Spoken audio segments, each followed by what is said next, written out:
Hey guys, welcome back to Paradise.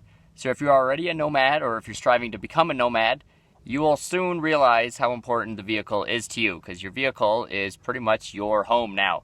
So today I'm just going to go through some basic maintenance things that you should be able to do on your own and save you some money in the long run. So let's jump right into it. So first off, we're just going to be down here by the tire. We're just going to check the tire pressure. So you just need to get yourself a little gauge here.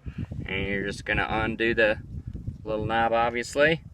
And that'll tell you your PSI on your tire. So if you don't know what your PSI should be on your tire, there's one spot you can look here. So if you look inside your driver's side door here, there's a little tire pressure thing here. This will tell you this is your original size tires that come on your truck, and then that's your PSI you should be at cold. So make sure to check them while they're cold. But that's your PSI you should be at. We actually put bigger tires on ours, so that's why ours is going to be a little bit higher than that. But if they're the original tires, that's what you're going to go by. One other thing with your tire pressure here is actually on the tire it will tell you all the information. So on ours it says it's a 10 ply because those are bigger ones that we put on for the camper, and then it'll be your max load for a single there is 80 psi. So that's what you don't want to go above. So anything below that will be all right. All right, next up, you're gonna have windshield wipers. Pretty much you're just gonna look at them and see if they have any brakes on them at all. And ours actually do, so you can tell it's pretty, there we go. And it's pretty worn out, it's falling apart there, so we need to get some new ones. Definitely a lot cheaper to do it yourself than to have the dealership do it. So moving around to the front of the vehicle here, we got your headlights. If any of your lights are out, it's very simple to replace them. Most of them are just gonna be, you just go down underneath here, and let's focus here. You'll just turn these knobs here and the light will come out. And as long as you got the right light bulb to replace it, you just swap it out, easy as that. So under the hood, that's where you're gonna be saving your most money here if you do this on your own. So first off, we'll just do the fluids. So you got your windshield washer fluid. Obviously pretty simple to easy to fill up yourself. Just get a little funnel and some washer fluid, fill that up. Get your brake fluid. Just make sure it's in between those two lines there. And you're good to go there. And then your transmission fluid will be on this side. Pretty easy to check and to fill yourself. Then after that, you're gonna have your battery. Battery, you just got some simple things. Make sure that the battery connections are not corroded. Make sure you clean them off with like sandpaper and stuff so you have a good connection to it. And also if you have a voltmeter, you can check it and make sure it has enough volts on it as well. So also with the battery, it's very easy to replace yourself, so you don't have to pay somebody else to do it for you. You're just going to remove the two connectors there, and then there's like usually one bolt on the side holding it in. But with the Chevy, it's a little more fun because they put the bar in the way and the transmission fluid and all that stuff. But if you're interested in how I did it, I'll put the link down below and you can check that out. But that saves you a lot of money too. So now over on this side is going to be your fuse box here. All your fuses are in there. Easy way to check those is you just pull them out and you'll look and see if any of the connections are broken. It's kind of like looking at a light bulb and seeing if that's broken. The connection will be broken inside. Otherwise, if you have a voltmeter too, you can hook it up to both sides of those metal, and then it'll tell you if there's any current going through it as well. So that's a good way to test for a parasitic draw. I'll do that in a different video if you guys are interested.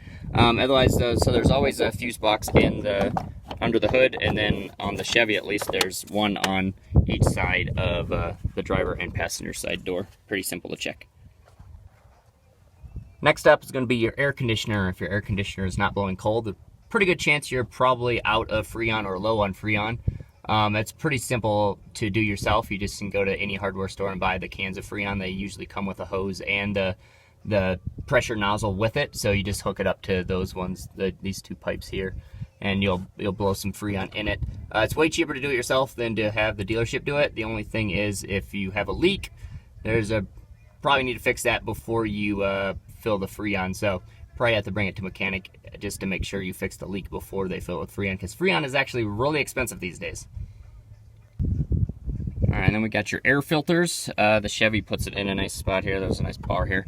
So you'll have to remove your MAF airflow sensor wire there, and then you can pop this off. I already unbolted it, but there's your air filter. So just pretty much just check that and make sure it's clean.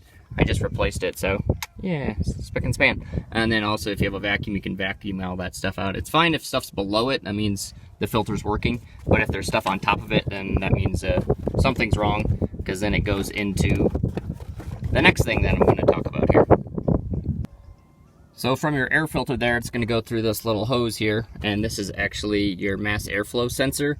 So if you ever have an issue with that, that's where that is located. And you can buy spray, and you take these 2 bolts out and you pull that out and you can just spray it clean, because sometimes it gets dirty and it sends an engine code, which actually makes the vehicle not start. So that's what we've actually been dealing with lately. So that's been lovely, but it was actually a pretty easy fix. And then that goes on to this part here, which is another thing you can do. I've already unhooked all these, so you can pull this off. And you can, this is your throttle body here. You can actually clean your throttle body. Suggest you take it off first though, so you'll unhook the connector button, or the connector wire.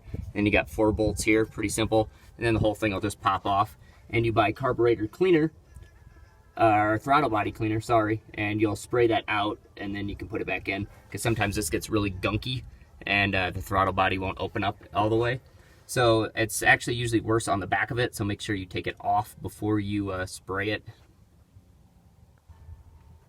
And lastly, you can always change your own oil. If you have the room for the drip pan and the oil itself, then you can do it. When we were in our Ford Escape, we didn't have the room to really do it ourselves, but now that we're in the truck camper, we do our own oil changes. It saves us about 50 bucks each time we do an oil change. So I'll be doing another video on that too, if you want to learn how to change your own oil, or if and why you should change your own oil. So there you have it, guys. There's some basic tips for the Nomad out there for mechanics. If you're not very mechanically inclined, most of these are pretty basic, and pretty much all you need is a screwdriver usually. And obviously there's YouTube out there to help you along the way as well. This is where mostly I learned a lot of my things, so I've been learning a lot on the road. And when you have a lot of spare time and you're not working all the time, you can do these things yourself instead of having to pay the man to do it for you. Obviously they're going to upcharge you a lot, so hopefully this will save you guys a lot of money and make you more self-sufficient out there. So hope you guys found this handy. If you liked it, give us a like, and make sure to subscribe for more information, tips, tricks, dogs, anything out there. Just being out there living happy. So we'll see you guys next time. Bye.